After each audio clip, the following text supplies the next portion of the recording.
안녕하세요. 세상에서 가장 작은 책방 홍대 카페 본주의 원테이블 북스토어 옛다 책방입니다.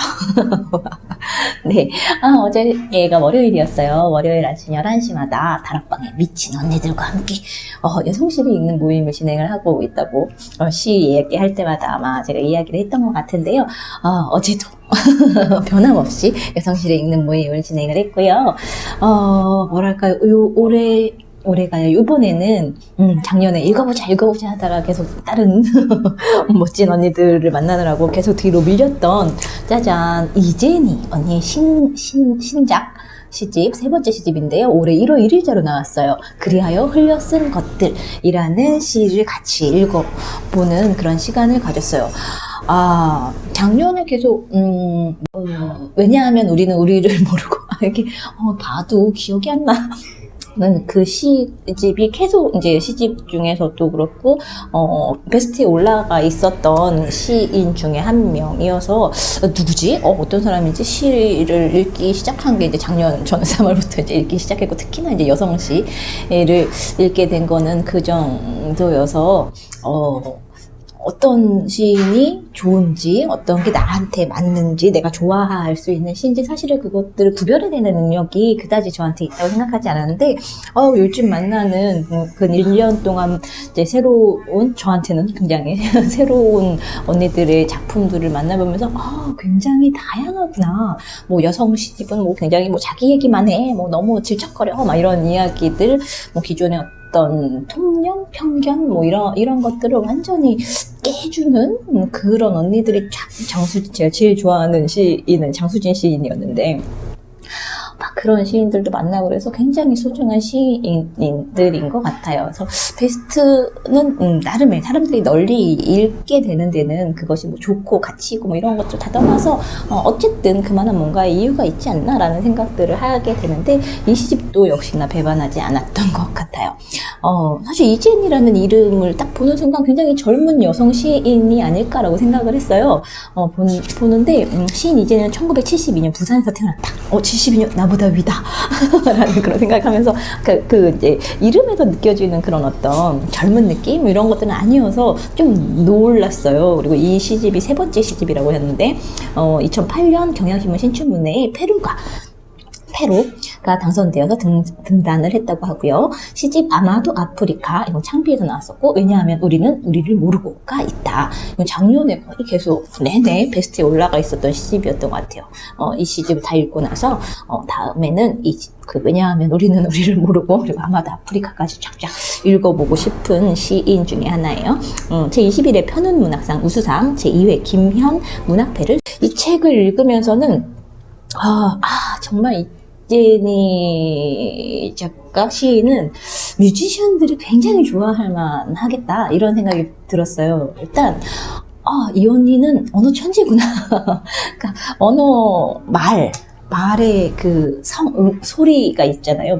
우리나라 말 같은 경우 특히나 그 리듬감을 기가 막히게 막 이렇게 끌어다가 배치하고 요리하고 요리조리 해갖고 막 이렇게 글을 쓰는데 약간 인위적인 것 같으면서도 재미있어요. 그 좀 속되게 표현하면 말장난 같기도 하지만, 그러기에는 또 묵직하고 무거운 뭔가 좀 바닥에 이렇게 놓여있는 것들이 있어서 라임의 신인가?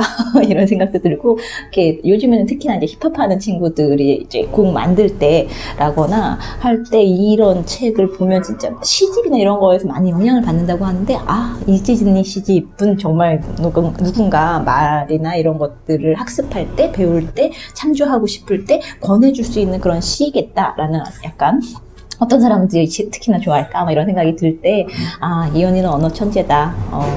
라임을 이렇게 구사할 수 있는 사람은 그렇게 많지 않을 것 같다. 뭐 이런 생각들이 되게 많이 들었던 책이고요.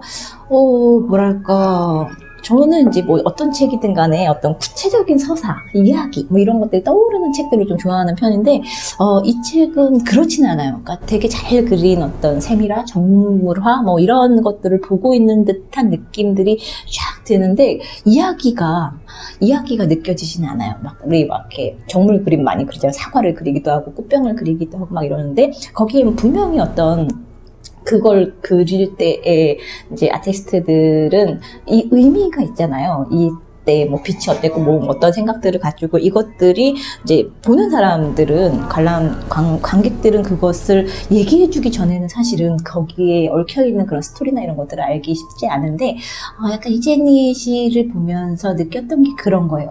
뭐가 있는데 시도 되게 잘 써줬고 재미있기도 하고 흥미롭기도 하고 그런데 그 바탕에 이렇게 놓여져 있는 바닥을 흐르고 있는 분명히 중요한 어떤 이야기, 분명히 그 바탕을 이루고 있는 이야기가 슬픈 뭐 사건이든 뭔가가 있었을 텐데 그거를 드러내지는 않아요. 그래서 보면서 되게 뭔가 잡힐 듯 하면서 안 잡혀가지고 막 되게 답답해하기도 하고 막 이러긴 했는데 그냥 그렇게 읽어야 하는 신가보다 뭔가 내가 다 알아야 할 것 같고 막 이렇긴 한데 그건 그런 이야기들이 있어 뭐 이렇게 얘기해주고 싶기도 하고 막 그런데 그게 뭔지 독자인 저로서는 알 수는 없었어요. 근데 그걸 모른다고 해서 몰라도 되지 않나? 뭐 이런 생각이 또 들어서 재밌게 읽었는데 일단 첫 시를 한번 나눠볼게요. 첫 시, 남겨진 것 이후에. 흰집 건너 흰집이 있어 살아가는 냄새를 희미하게 풍기고 있다. 거룩한 말은 이 종이에 어울리지 않아서 나 자신도 읽지 못하도록 흘려서 쓴다. 하늘은 어둡고 바닥은 무겁고 나는 다시는 오지 않은 사람을 가지게 되었고 너는 말할 수 없는 말을 내뱉고 읽히지 않은 문장이 되었다. 낮잠에서 깨어나 문득 울음을 터뜨리는 유년의 얼굴로 마음과 물질 사이에서 서성이는 눈빛으로 인간 저 너머의 음역으로 움직이면서 돌보는 말과 돌아보는 말 사이에서 밀리는 마음과 밀어내는 마음 사이에서 사랑받은 적 없는 사람이 모르는 사이 하나하나 감정을 잃어가듯이 한밤의 고양이와 친해진 것은 어느 결에 사람을 저버리게 되었기 때문이다. 그냥 사람이라는 말, 그저 사랑이라는 말. 그러니 너는 마음 놓고 울어라. 그러니 너는 마음 놓고 내 자신으로 존재하여라. 두드리면 비춰볼 수 있는 물처럼 물은 단단한 얼굴을 가지고 있어서 남겨진 것 이유를 비추고 있었다. 말들이 기가 막히잖아요. 일단 이 언어 구사를 하는 거에 이렇게 홀 빠지게 되는, 하게 되는. 어떻게 이런 전혀 진부하지 않은 낱말들을 끌어오면서 이야기들을 만들어 쭉 전개시켜 나가는 그런 것들이 너무 멋있어요. 특히나 이제 백미 중에 하나는 제가 좋아했던 것들도 많긴 한데 시들이 대체로 산문시예요. 그래서 되게 길어요. 어떤 건 막 10페이지가 되기도 하고 정말 꾹꾹 눌러서 쓴 시집이구나 라는 생각이 들 만큼 엄청 시들이 길어서 소개해주고 싶은 건 되게 많은데 다 소개해드릴 수는 없으니까 몇 개만 딱 발제하면 이런 시도 있어요.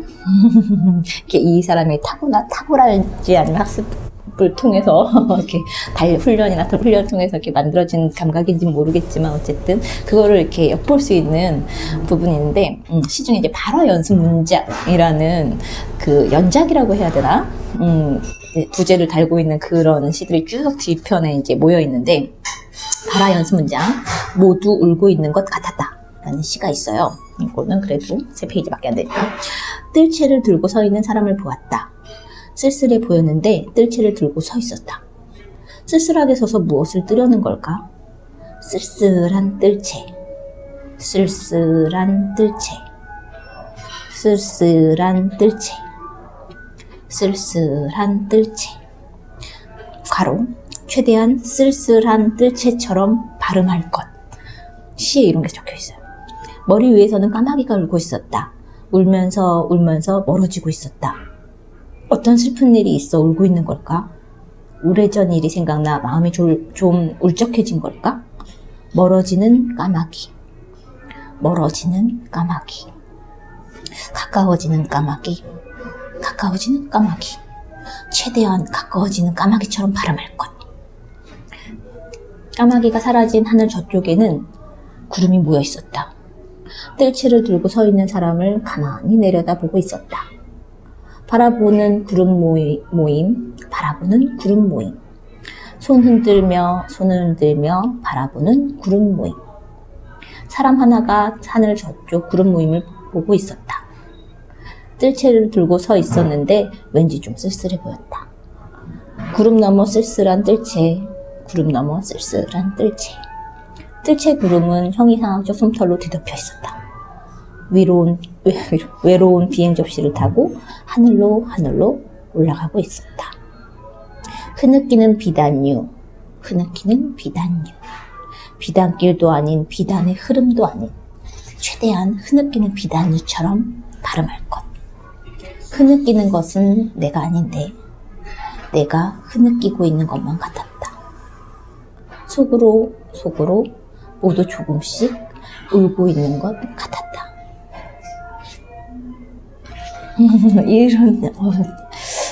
재밌어요. 그리고 이런 시도 있어요. 발화 연습 문장 쪽이 또 되게 저는 재밌었는데, 남방의 연습곡이라는 존 케이지의 곡이었던 것 같아요. 존 케이지의 작품집인데, 이 작품이 남방구 별자리 지도를 기준으로 음을 배열하여 작곡한 피아노곡 모음이어서 남방의 연습곡이라고 불리는 그런 곡을 보면서 시를 적으신 거예요. 그러니까 일종의 이제 이 곡은 굉장히 실험적인 그런 거죠. 우리가 보통 이제 음악이라고 했을 때 오선지 안에 들어가는 그런 음들, 뭐 이런 어떤 멜로디 이런 것들 연상한다면, 이제 존 케이지의 음악 자체가 갖고 있는 그런 어떤 독특한 실험적인 뭐 이런 이야기들인데, 이런 소리와 이게 언어와 소리는 또 되게 굉장히 닮아 있잖아요. 그러니까 음악하는 사람들이 좋아할 수밖에 없는 시인이겠다라는 생각들을 되게 많이 갖게 됐던 시 중에 하나인데요. 발화 연습 문장, 남방의 연습곡. 소리의 물질성을 느낀다.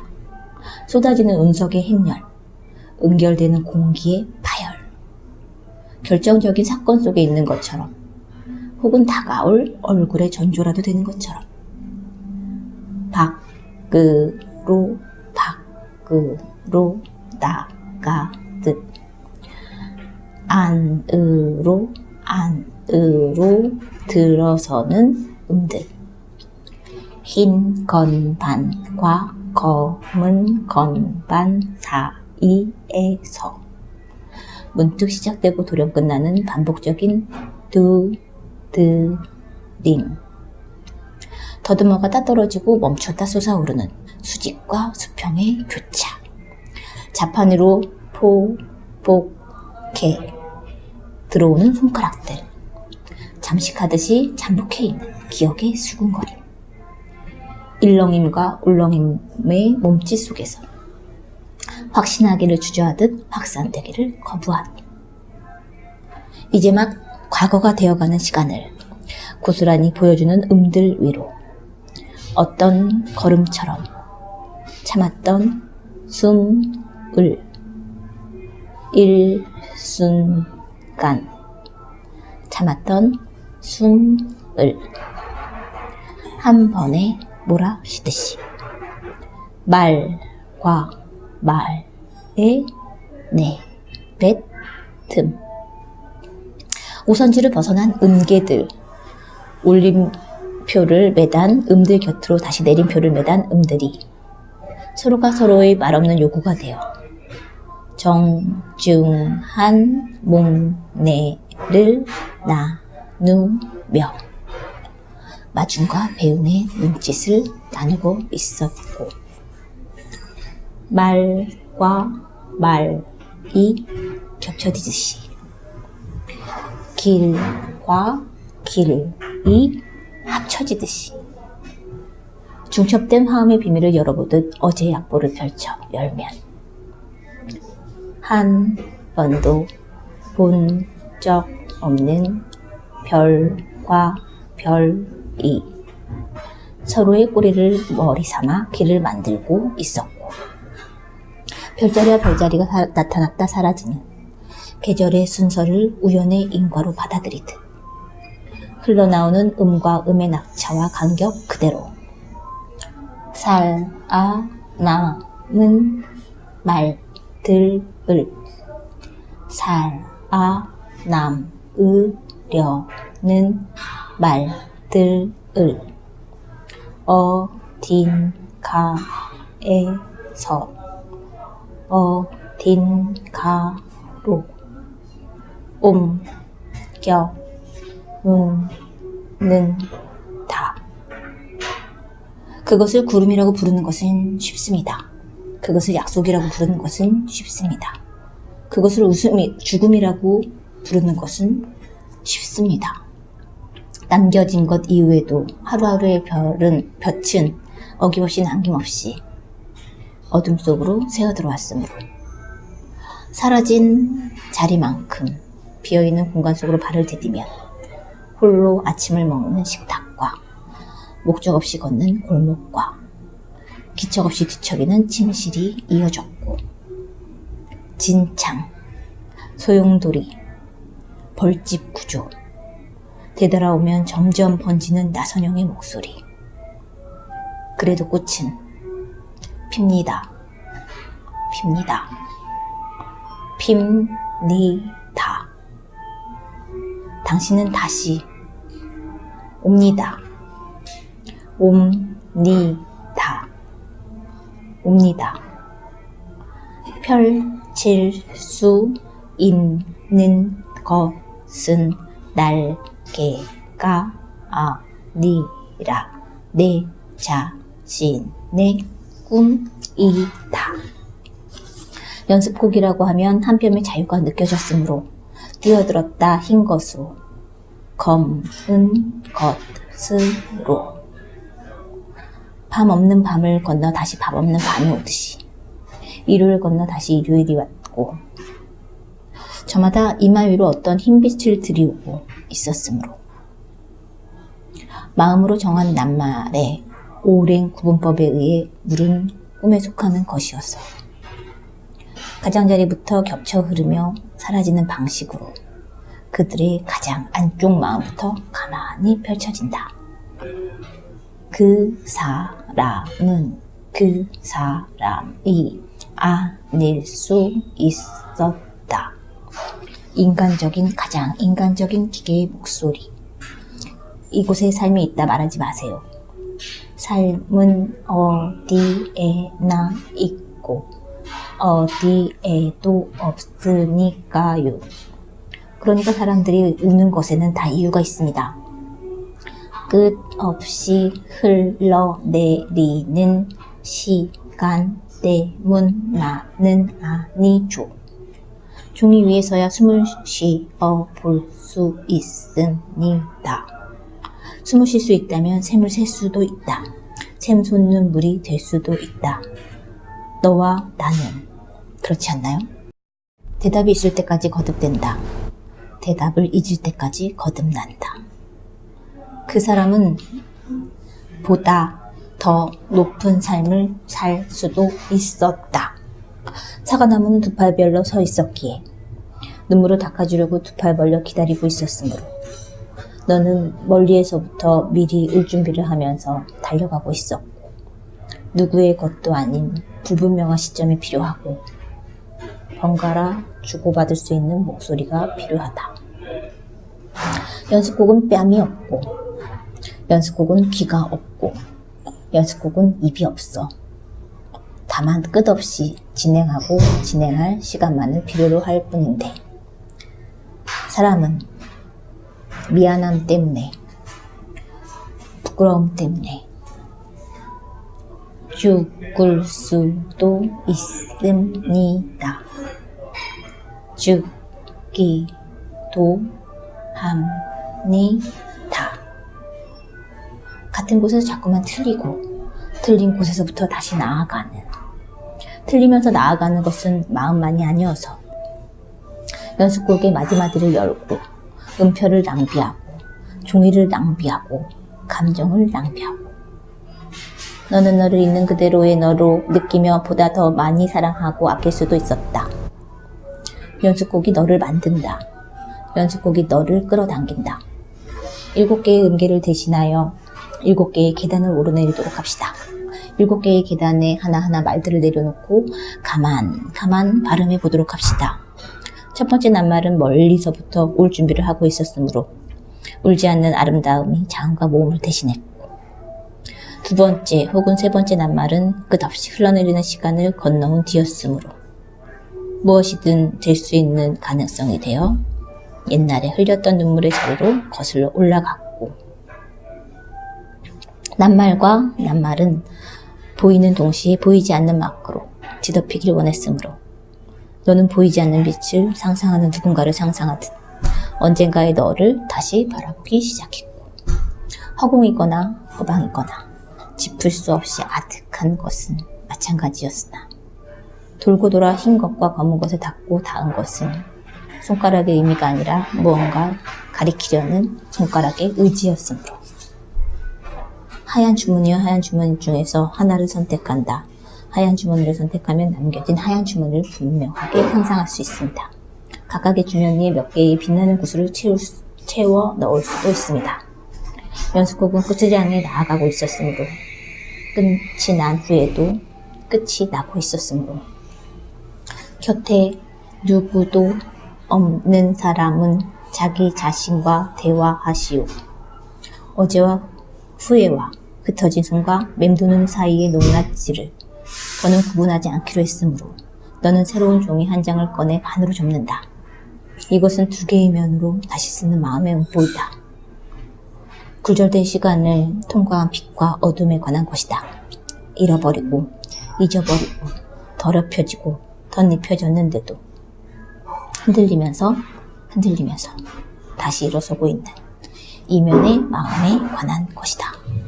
도착했는데도 다시 도착하고 있는 사람처럼 옛날의 빛이 도착하고 있다. 아직까지도 오고 있다. 그곳에서 이곳으로 지금 막 도착한 것은 더욱 옛날의 빛이었으므로. 마지막 낱말은 첫 번째 음계에 놓은 낱말과 이름이 같았고, 올라가는 중이었는지 내려가는 중이었는지 알 수 없도록 처음의 구슬을 마지막 단계에 놓아두는 것으로 결말을 열어두기로 한다. 죽으려고 하면서 사는 마음을 걸어간다. 걸어간다. 아주 독특하시에요. 모든 시가 이렇지는 않은데 느낌이 되게 좋았어요. 마지막 벌써 시간이 꽤 됐는데 이미 많이 시간이 간 김에 한 작품만 더 읽어볼게요. 자꾸 없는 것. 한 열매가 맺히듯 태어나 죽고 썩고 사라진다. 나무와 나무가 나란히 서서 숲을 만들고 있다. 구름과 구름이 스며들어 하늘을 뒤덮고 있다. 덮인 눈 위에 덮인 마음, 위에 덮인 눈. 사라진 줄도 모르고 사라진 것들에 대해 쓰고 있다. 희고 검은 얼룩, 종이를 짓누르는 연필에 만져보면 느껴집니다. 없는 눈이 되어 없는 것을 바라볼 때 언젠가 바라보았던 것은 언제나 나의 눈이었고, 살과 피와 표정과 목소리가 사라지고서야 느껴야 하는 그것을 붉고 푸른 줄의 흔적, 한번 긋고 지워버린 지난한 날들의 어둠이 종이 위에 스며들도록 언어를 사용하고 있습니다. 좀 더 힘을 주어 누르고 눌러 부릅니다. 무언가 남은 것이 있을까 하고, 무언가 들린 것이 있을까 하고, 그러니까 그것은 그것이었고, 자꾸 없는 것, 그것은 언제나 나였고, 그러니까 돌이켜보면 나뭇잎과 나뭇잎은 흔들리는 나무였고, 흔들리는 나무와 나무는 사라지는 숲이었고, 사라지고 사라지는 눈앞의 나무는 언젠가의 너였고, 결국 모르는 사이에 다시 나뭇잎과 나뭇잎으로 돌아가고 있었다. 스쳐 지나온 날들이 구름과 구름으로 대먹고 있었다. 뒤늦게 알고 울고 걸어갈 때, 다친 마음이 다친 마음으로 흘러갈 때, 자꾸 없는 것이 천지를 덮고 있었다. 떨어진 나뭇가지를 밟으며 나와 같다. 어떠셨어요? 시상이 되게 구체적으로 뭔가 막 보이긴 하는데 스토리는 알 수 없는, 뭔가 소중한 사람을 잃어버렸나 막 여러 가지 생각들을 하면서 끼워 넣다가 안 돼서 막 답답하기도 하고. 그런데 이 언어들을 가지고 이렇게 만들어내는 문장들, 이게 너무 기가 막히고 실험적인 것들이어서 자꾸 더 읽어보고 싶고 들려보고, 그러니까 말을 통해서, 소리를 통해서 한번 이렇게 해보고 싶고 그런 시집이에요. 작년에 히트를 쳤던 뭐였죠? 왜냐하면 우리는 우리를 모르고, 그리고 아마도 아프리카, 이런 시집들도 한번 쭉 읽어볼까 싶습니다. 네, 이기는 시인 아직 못 만나보신 분들이 계시다면 한번 보세요. 안녕.